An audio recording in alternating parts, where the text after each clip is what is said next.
Kenny Walls wiped a smear of dried grime off the glass display case, his hand trembling slightly under the harsh, buzzing fluorescent light of the staff room. The silence in the administrative wing of the Grand Metropolitan Zoo was heavy, suffocating, and entirely his fault. 3 days ago, he had overslept by 6 hours. 6 hours meant 6 missing feeding cycles in the tropical predator biome. By the time he had arrived, panicked and breathless, 2 rare South American bushmasters had cannibalized a third, and a priceless pair of black-footed cats lay dead of heat stress and dehydration. The city had shut the gates immediately. Dylan Heerman stood in the doorway, his silhouette blocking the pale light from the hallway. Dylan was a broad, square-jawed man whose crisp manager's uniform looked entirely untouched by the dirt of physical labor. He adjusted his silk tie with deliberate slowness, letting the tension fill the quiet space between them. Kenny didn't look him in the eye. He couldn't. Instead, his gaze drifted to the small, weathered metal keychain resting on his belt loop. A polished bronze lamp, a remnant from his childhood obsession with the classic story of Aladdin. It was a pathetic comfort, a memory of magical worlds far removed from the stench of stagnant animal pens and failure. "You're not going home, Kenny," Dylan said, his voice flat, devoid of anger, which made it far worse. "The board wants a full audit of the enclosures before the health inspectors arrive on Friday. That means 24-hour monitoring. Day shift, night shift, back to back. You sleep on the cot in the break room if you get 30 minutes to spare. You wanted to work with animals, Kenny. Now you get to live with them." Dylan turned on his heel and walked away, his polished shoes clicking sharply against the linoleum until the double doors swung shut behind him.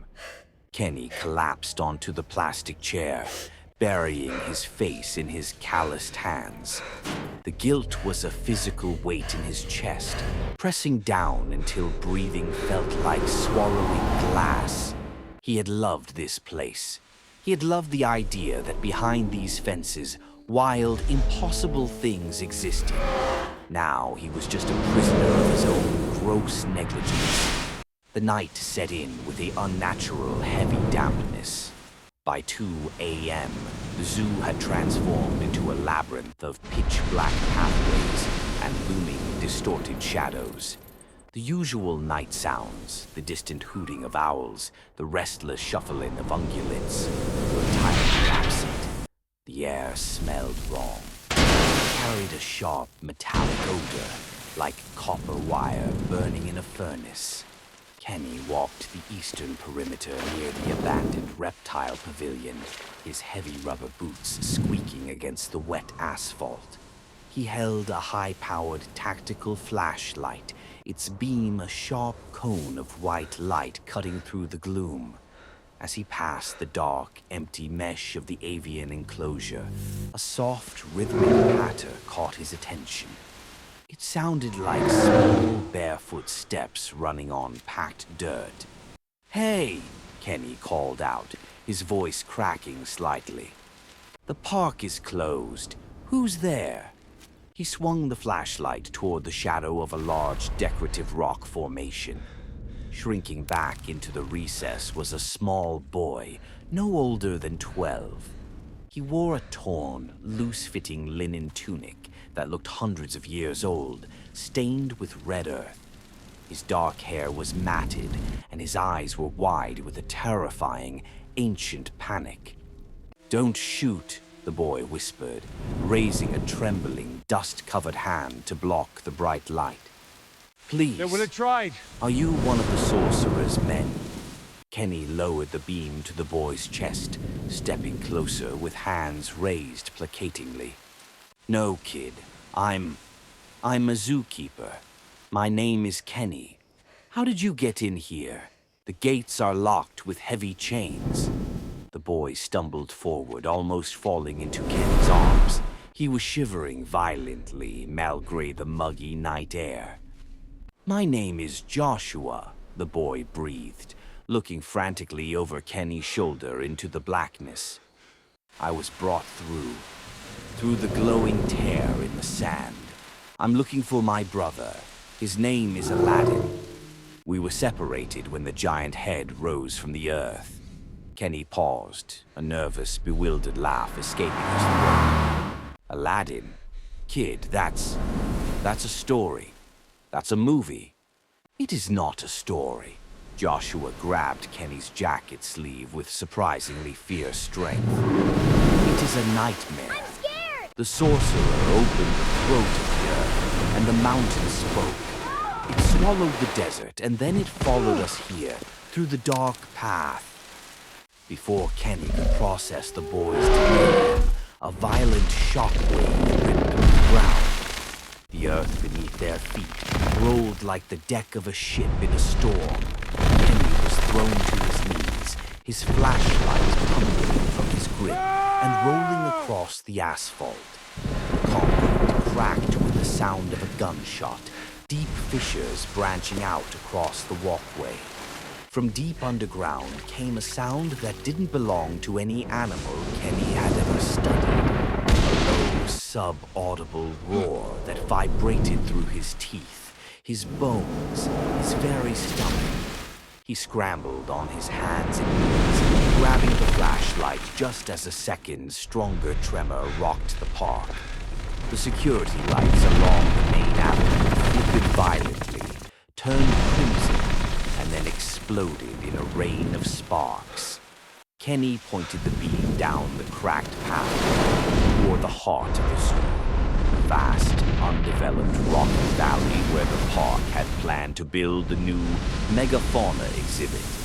The beam hit a wall of dense, swirling purple smoke that hissed as it touched the cold air. Kenny adjusted the lens, tightening the focus, illuminating the dark area deep within the smoke. His breath hitched in his throat. The flashlight beam didn't hit a wall of rock. It hit teeth, looming hundreds of feet into the night sky. Dwarfing the surrounding oak trees and administrative buildings was a colossal, living structure carved from dark, shimmering obsidian and burning red clay. It was shaped like the terrifying, open-jawed head of a giant tiger, its cavernous mouth gaping wide enough to swallow the three-story building whole. Its eyes were twin abysses of glowing, molten gold, burning with an ancient, malevolent intelligence. The Cave of Wonders had arrived. Kenny fell backward, his boots sliding in the mud as he stared up at the impossible, tower-sized entity. The air surrounding the gargantuan head was distorted by shimmering twigs, and the smell of sulfur and burning flesh washed over them in a suffocating gust. "It found us," Joshua whimpered, hiding behind Kenny's trembling frame. The guard, a terrifyingly deep, resonant voice reverberated through the ground, bypassing Kenny's ears and vibrating directly inside his skull. "Who disturbs my slumber?" The sound smashed the glass windows of the nearby concession stands, showering the pavement in glittery shards. Kenny tried to scream, but no sound came out. The mouth of the stone tiger opened wider, and deep within its gullet, Kenny didn't see a throat or an interior. He saw a roaring, churning realm of absolute hellfire. Rivers of liquid magma coursed through jagged, dark basalt walls, and the tortured screams of 1,000 unseen souls echoed from the fiery abyss within its gut. Suddenly, the control panel on the side of the nearby maintenance shed burst into bright green sparks. The electronic lock displays began rapidly flashing random gibberish. The digital security system of the zoo was being overridden. The heavy steel gates of the animal enclosures down the strip began to buzz. their magnetic locks disengaging one by one with heavy mechanical clicks. It's hacking the grid, Kenny whispered in sheer disbelief, watching the digital screens distort and burn with ancient, demonic runic symbols scrawled into software code. It's opening enclosures. From the dark depths of the opened enclosures, panicked shrieks, roars, and thumps erupted as the surviving animals sensed the unnatural entity. But before the animals could escape, a nauseating sound echoed from deep inside the burning throat of the cave. It was the wet, crunching sound of breaking bones. The molten gold eyes of the cave flashed, and its stone jaw, the deafening screech of grinding tectonic plates. From the roaring, fiery hell inside its stomach, something began to spill over its low stone teeth like a sickening waterfall. It was an army. Thousands of human and animal skeletons fused with glowing embers and dripping with molten tar poured out of the cave's mouth. They tumbled down the slope of stone, scrambling onto the cracked asphalt of the zoo paths with rhythmic, bone-clipping speed. Their eye sockets burned with the same malevolent yellow light as the cave itself. "Ready the harvest," a high-pitched, slithering voice echoed from the shadows beside the giant head. Kenny swung his flashlight. Standing on top of a ruined security guard post was a figure that turned Kenny's blood to ice. The creature had the upper torso of an insanely tall, gaunt man, dressed in flowing midnight black and crimson robes, holding a golden staff topped with a cobra's head.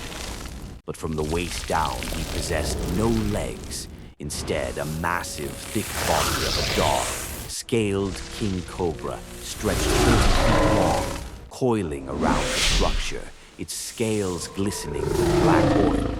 His face was pale, gaunt, with a thin pointed mustache and eyes that were pure, slitted yellow reptiles. Jafar, the immortal snake-human hybrid leaping down, his split tongue darting out to taste the air. "Leave none alive, my grand creation," Jafar hissed, pointing his serpent staff towards the dark animal pens. "Kill the beasts, kill the caretakers, feed their flesh to the inferno, and let their bones join our legion." The skeleton army let out a collective, dry screech that sounded like lightning glass, surging forward toward the beaten. "Run!" he screamed, grabbing Joshua by the arm and yanking the boy off his feet. They bolted down the darkened service corridor, just as a horde of skeletal hands clutched at the air where they had been standing seconds before. Behind them, the sounds of utter destruction erupted. Shattering fences, the terrified roars of lions and tigers being set upon by the undead legion, and the echoing demonic laughter of the snake man Jafar. Kenny slammed his shoulder against the heavy, reinforced door of the main veterinary clinic, shoving Joshua inside and slamming the door shut. He threw the heavy manual iron deadbolt into place, just as something slammed into the outside of the door with terrifying force. The thick wood splintered, but held. "Kenny?" a voice gasped from the dark corner of the clinic. Kenny spun around, raising his flashlight. Standing near the surgical table, holding a heavy iron pry bar, was Eva Mars. Eva was the zoo's head veterinary technician, a sharp, fiercely intelligent woman with dark hair pulled back in a messy bun, her face smudged with grease and blood. She looked exhausted, but her eyes held a fierce, unyielding determination that instantly cut through Kenny's mounting hysteria. "Eva, you're still here?" Kenny panted, running his hands through his hair. "Dylan said everyone was evacuated." "Dylan lied," Eva snapped, her voice trembling with a mixture of rage. He locked the main gates from his office to keep the animals from escaping into the city before he could cover his ass for the deaths 3 days ago. He left us locked inside, Kenny, with whatever that thing is out there. She looked past Kenny at the small, terrified boy hiding behind his legs. Who is the kid? It's complicated, Kenny stammered, his mind racing. Eva, the thing out there, it's a giant head, a living cave. It's tearing the park apart. It's releasing skeletons. It's eating everything. Eva didn't laugh or call him crazy. She simply turned to the security monitor on the wall. The screen was heavy with static, but through the distortion they could see the ghastly reality. On the screen, Dylan Hierman was sitting in a central administrative courtyard. He was trapped against the glass facade of the main office building, holding a golf club, screaming as a dozen glowing skeletons closed in on him. From the shadows above him, the giant serpent form of Jafar slithered down the side of the building. Jafar reached down, his human-like hand gripping Dylan by the collar, lifting the heavy manager off the ground like a rag doll. Please, Dylan's high-pitched voice echoed weakly through the monitor's tinny speaker. I run this place. I can give you money. I can give you access to the city. Jafar raised his cobra staff, the red eyes of the golden snake glowing with hypnotizing light. You are small, fleshy worm, Jafar hissed softly into Dylan's face. Your greed served well to keep the doors locked for our arrival. The cave requires biomass to ignite its gateway. Jafar tossed Dylan backward into the air, tossing him directly toward the open, hellish maw of the distant cave of wonders. Dylan's screams faded rapidly as he fell down the throat of stone, disappearing into the churning sea of magma deep within its stomach. The cave let out a monstrous, satisfying rumble, and a plume of fire shot 200 feet into the night sky. Eva turned away from the monitor, her face pale, but her jaw set firm. It's devouring the park. If it finishes with the zoo, it's going to move into the city streets. Joshua stepped forward, his small hands clenching into tight fists. The cave cannot be destroyed from the outside, the boy said, his voice ringing with a strange, solemn authority that made both adults look at him. My brother told me the legend of the ancient realm. The heart of the magic is the dark lamp resting on the altar in the deepest chamber of the If the lamp is quenched in cold water, the magic dies, the gateway collapses, and the stone head will crumble to dust. Kenny looked down at his own keychain, the tiny bronze lamp. The ironies of his obsession felt like a sick joke written by fate. The heart of the inferno. Joshua, you saw what's inside that thing. It's literally hell. Liquid fire, lava, thousands of those bone things.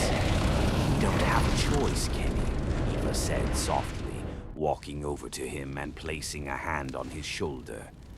Her touch was warm, grounding him in the middle of the surreal horror. Look at me. You made a mistake 3 days ago. You let your guard down and animals died. You've been carrying that guilt like a corpse on your back. Right now, you're the only person in this park who knows the layouts, the maintenance tunnels, and how to move through the dark. Kenny looked into Eva's dark brown eyes. There was no judgment in them, only a deep, fierce trust that he desperately needed to deserve. The underground irrigation network, Kenny murmured, his mind suddenly clicking into gear. The main water line runs directly under the central valley. It pumps 50,000 gallons of water a minute from the reservoir to the aquatic facilities. we can reroute the main pressure valve. We can flood the underground chamber. Eva finished, a faint, wild smile touching her lips. Blow the main line right inside his throat. They moved fast. Kenny armed himself with a heavy fire axe from the clinic wall, while Eva loaded a tranquilizer rifle with concentrated paralytic fluid. Not for the skeletons, but for Jafar if he got close enough. They slipped out through the rear service door of the clinic, dropping into the concrete maintenance trenches that ran beneath the zoo paths. The air in the narrow concrete tunnels was sweltering, thick with the rising heat of the hellfire burning directly above them. Above their heads, the ground shook constantly. The low, rhythmic pounding of thousands of skeletal feet reverberated through the concrete walls. Every few minutes, a sickening crunch meant another enclosure had been breached. Up ahead, Kenny whispered, holding up a hand to stop Eva and Joshua. The tunnel opened into the sub-basement of the central amphitheater. A massive, vaulted concrete room filled with roaring water pipes, electrical junction boxes, and heavy iron wheels. Standing in the center of the room, his long snake tail coiled around the primary water pressure manifold, was Jafar. The sorcerer turned his head a full 180 degrees, his slitted snake eyes fixing on them in the gloom. Did you truly think you could crawl beneath my feet unnoticed? Little mice, Jafar sneered, his voice rattling like dry snake scales. He raised his staff and the shadows behind him detached themselves from the concrete walls. 4 skeletons, their ribs glowing with inner fire, and armed with rusty scimitars, stepped forward, their teeth clacking in silent laughter. Eva, the red wheel on the left wall, Kenny yelled, dropping his flashlight and surging forward with the axe. Kenny swung the axe with all the frantic, terrifying strength born of pure desperation. The steel blade caught the first skeleton squarely in the sternum, shattering the dry, charred ribcage into a shower of sparks and glowing bone fragments. Eva raised the tranquilizer rifle, aiming directly for Jafar's face. She pulled the trigger. The heavy dart crashed in the air, embedding itself deep into the sorcerer's throat. Jafar hissed in rage, carrying the dart out with his clawed hand. But the paralytic was fast-acting, even for an immortal hybrid. His yellow eyes widened as his neck muscles seized, his speech devolving into a choking, furious cry. His massive snake lower body buckled, slumping heavily against the concrete floor. "Joshua, now!" Eva screamed, throwing her weight against the giant iron wheel of the main water manifold. The young boy ran to her side, grabbing the iron spokes, pulling down with their weight. Kenny threw himself into the fight against the remaining 2 skeletons, ducking under a wildly swinging rusty sword, bringing the flat of his axe down on his skull, crushing him against the concrete floor. The deafening whirl of the rusty metal, the giant red valve snapped open. A roar louder than the was itself erupted. 50,000 gallons of pressurized icy water violently changed direction, surging upward to secondary pressure lines directly beneath the central valley. "Out! Out!" grabbing Joshua away from the manifold, just as the concrete floor beneath them began to split apart under the massive hydrostatic pressure. They bursting out just as the entire city collapsed. The cave sent out a terrifying, earth-shattering agony. The high-pressure surge millions of gallons of icy water reached the floor of the stone mountain, pouring directly into the burning, hellish fire.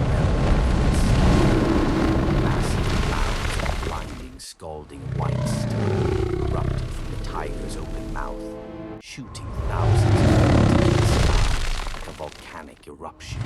Though the was absolute, the molten gold eyes were dull and gray.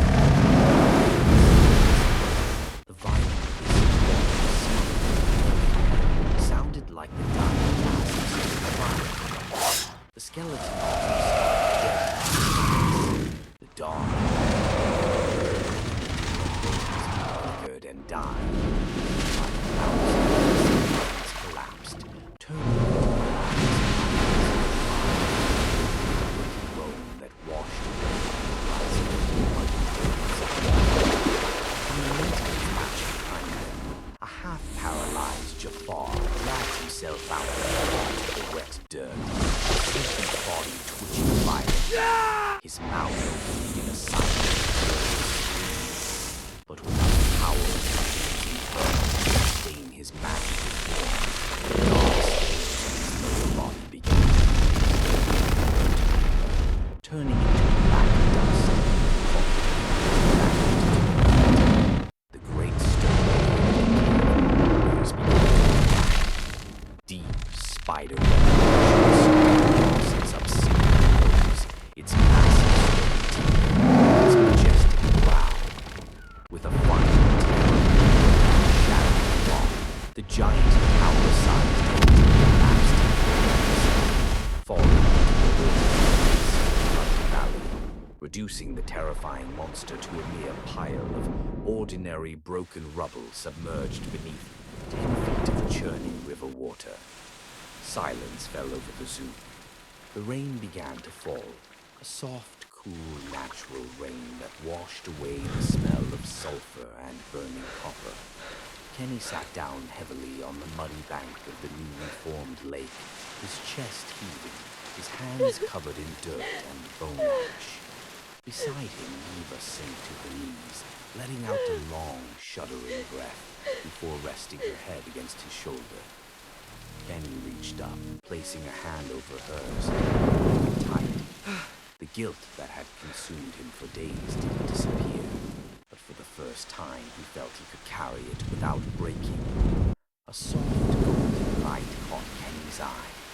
He turned to look at Joshua, who was standing a few feet away, holding a small, ancient bronze oil lamp that he had retrieved from the edge of the floating debris. The lamp wasn't glowing with dark magic anymore. It held a soft, comforting warmth, like sunlight trapped in metal. Joshua smiled, a gentle, peaceful smile that smoothed away the lines of terror on his young face. "My brother is waiting," Joshua said softly, holding the lamp close to his chest. He took 3 steps backward toward the mist rising off the lake. As he did, his outline began to soften, blurring into the shimmering rain until he simply dissolved into the air, leaving only the faint scent of desert jasmine behind. Kenny looked up at the clearing night sky as the clouds parted, revealing a cold, beautiful moon over the ruined park. He took a deep, clear breath, squeezed Eva's hand, and together they stood up to face the dawn.